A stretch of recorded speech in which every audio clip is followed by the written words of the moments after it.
Good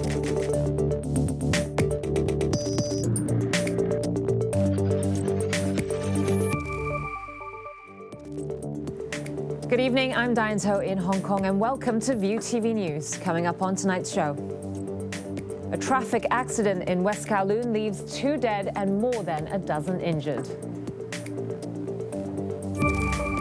Hong Kong delegates talk up the importance of nurturing youth on the sidelines of the annual 2 sessions in Beijing.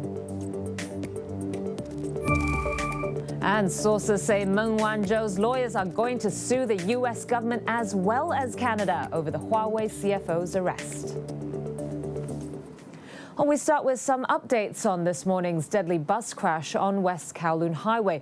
Most of the injured passengers have been discharged from hospital, but at least 3 of them remain in a critical condition.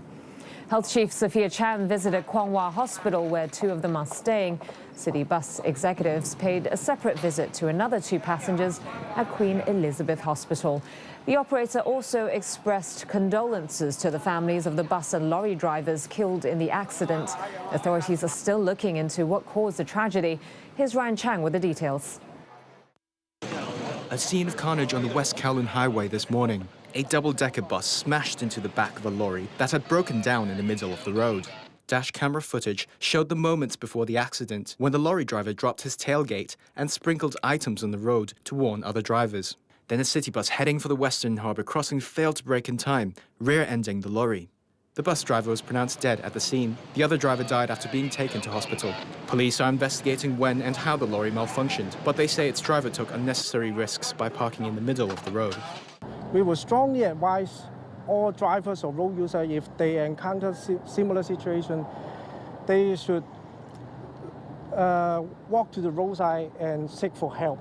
Other than putting something on the road in order to alert anyone or still remain on the road, especially on the highway. Police say they will also look into the 59-year-old bus driver's mental state and how fast his vehicle was traveling. More than a dozen passengers were hospitalized for light injuries. Ryan Chang, View TV News. Over in Shau Kei Wan, more than 400 construction workers had to flee the scene after a huge scaffold came off a commercial block there. Part of the 20-metre-tall scaffold blocked the westbound lane of the Island Eastern Corridor.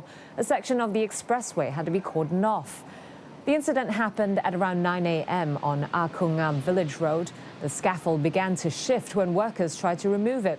1 man suffered light injuries after being thrown off from a spot 5 meters high. An investigation is now underway. In other news, Hong Kong delegates had a big day meeting with state leaders as the country's top